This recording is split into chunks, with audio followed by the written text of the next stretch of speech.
Tous les jours, on me pose ça. C'est soit sur Facebook, les gens qui viennent ici, pourquoi tu es parti avec eux, pourquoi tu parles maintenant, parce que tu es rassasié, alors tu parles. Tous les jours, mon ami, il ne faut même pas t'inquiéter. Alors, moi j'étais directeur général des douanes. En 2008, j'étais directeur général des douanes. J'ai fait mon travail à la douane. Et puis j'ai regardé ce travail. Quand toute modestie, Dieu m'a permis de faire. Parce que l'intelligence, c'est Dieu qui nous la donne. On n'est rien. Grâce à Dieu, j'ai pu faire ce travail. Et j'ai regardé ce travail. Je me suis dit, tiens, si ce qu'on a fait à la douane, on pouvait faire aux impôts, on pouvait faire au trésor, on pouvait faire à l'éducation nationale, on pouvait le faire à la fonction publique, on pouvait le faire dans tous les secteurs. Tout serait multiplié par 2 en Côte d'Ivoire. Et puis, la Côte d'Ivoire serait développée. Donc, j'estime qu'avec l'expérience que je viens vivre à la douane, ma place n'est plus à la douane. C'est d'être à un endroit où je pourrais agir sur la douane, agir sur le trésor, agir sur les impôts, agir sur l'économie, agir sur l'école, agir sur les hôpitaux. C'est ainsi que je suis allé à la politique. Et c'est ainsi que j'ai commencé à battre campagne. Donc, j'ai dit aux Ivoiriens, c'est moi qui ai créé l'expression de BOC. Je ai dit, vous choisissez le BOC, la situation sera pire que celle d'avant. Certains parmi vous ont entendu le BOC. Bédié, Ouattara, Gbagbo. Ne prenez jamais un de ces trois. Je le disais en 2008, il ne faut pas choisir un de ces trois, c'est la catastrophe, ça sera pire. Les Ivoiriens ne m'ont pas écouté. Je n'avais pas eu 1% des voix. Ça veut dire qu'ils ne m'ont pas écouté. Heureusement que vous ne faites pas partie de ces Ivoiriens. Sinon, je dirais, vous êtes mal placé de me poser cette question. Parce que moi, je vous ai dit que ce n'est pas bon, vous ne m'avez pas écouté. Et puis après, vous les avez suivis. Mais pourquoi tu es là-bas maintenant? Mais c'est parce que vous êtes là-bas. Moi, j'ai dit que ce n'était pas bon. Ils ne m'ont pas écouté. J'ai dit bon. Et ils sont venus chacun à son tour. LMP est venu. RHDP est venu nous voir pour les soutenir au deuxième tour. J'ai réuni les membres de mon parti, comme vous êtes réunis ici. J'ai dit, moi, je n'ai pas de décision à prendre. Et votons. On a voté. RHDP a gagné. Mais en tant que président, je devais m'exécuter, puisque le parti a voté. Mais je ne me suis même pas exécuté. On a écrit. Voilà mon... On a écrit. On a envoyé le même courrier, LMP et RHDP. On dit, bon, monsieur, voilà le problème de la Côte d'Ivoire, c'est la corruption. C'était en 2008, hein, en luttant contre la corruption, on peut avoir 500 milliards de plus chaque année. En 5 ans, ça fait 2500 milliards. Et voilà ce qu'on peut faire pour la Côte d'Ivoire avec ces 2500 milliards en 5 ans. Si vous êtes d'accord avec cette vision et que vous pouvez nous associer à la mise en œuvre de ça, puisque c'est nous qui avons l'expérience de ça, on est prêt à vous soutenir. FPI, LMP ne nous a jamais répondu. C'est Ouattara qui nous a répondu. Il a signé. Oui, on voit la même chose que vous. Et on est prêt à vous associer.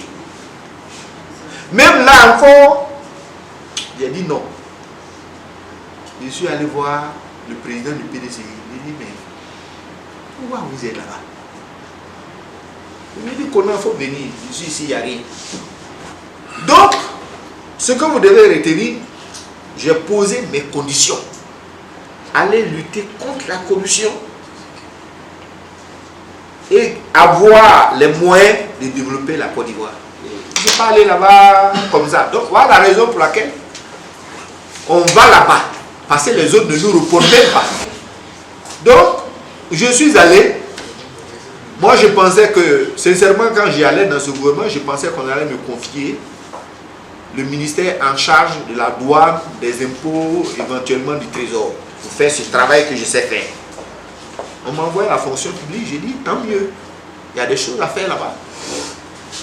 Et dès qu'on est arrivé, quelques semaines après, on a commencé à sortir les milliers de fonctionnaires fictifs. Vous savez, des gens qui ne sont jamais allés dans un bureau, mais qui allaient prendre le salaire. Vous êtes au courant de ça? Bien. Donc, je me suis dit, tu es président. Les Ivoiriens ne t'ont pas écouté. Si tu es président de la Côte d'Ivoire, les Ivoiriens ne t'ont pas écouté. Si on te donne président de la fonction publique, prends en attendant. Essaie de nettoyer, de montrer aux Ivoiriens, après la douane, ce que tu sais faire. J'ai montré. Après, on a dit non, non. Il faut que nous, on fasse rentrer les gens. Toi, tu es là. On m'a envoyé à l'université, à vous, là. J'avais tellement d'ambition pour l'université. Tellement d'ambition. Je voulais faire de l'emploi. Et c'est pour ça que, pour la première fois dans l'organigramme du ministère de l'Enseignement supérieur, vous avez entendu Direction générale de l'employabilité.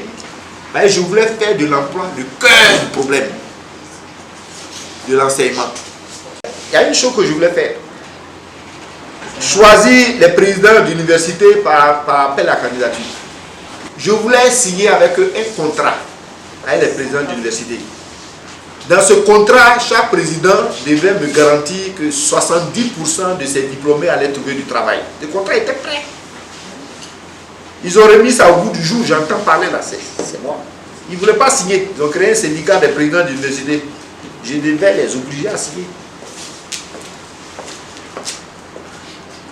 Je voulais faire de l'anglais la deuxième langue d'enseignement, l'enseignement supérieur. Vous êtes au courant de ça? Voilà. Je voudrais qu'un étudiant qui est en master, qui puisse suivre les cours en anglais ou en français. C'est-à-dire que de L3 pour aller à M1, il y a un test d'anglais.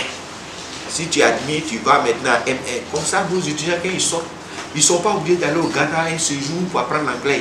Ils maîtrisent l'anglais. Etc. etc. Mais j'ai eu quoi? J'ai eu 18 mois. J'ai quand même créé l'université virtuelle où on allait envoyer tous ces bacheliers dans des amphithéâtres qui n'existaient pas. On a eu le temps quand même de créer l'université virtuelle. J'avais plein de projets, on a eu 18 mois.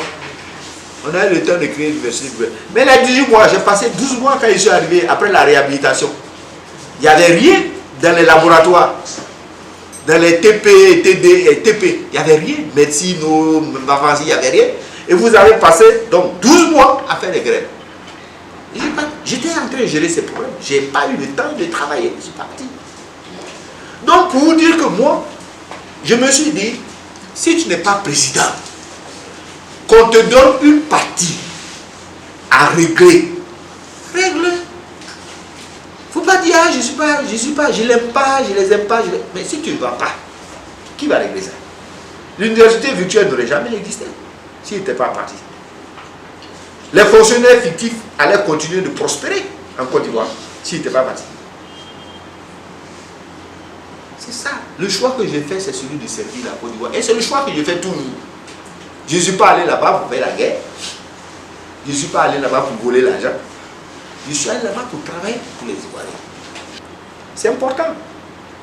Celui qui veut être président, il faut qu'il ait fait le gouvernement. Il faut savoir comment un gouvernement fonctionne. Moi, j'ai été chef de service, sous-directeur, directeur général, ministre. 3 mois. Il reste quoi? Les gens n'ont jamais été chef de service, pas président. C'est compliqué. C'est compliqué. C'est pas qu'ils sont bêtes, mais c'est compliqué.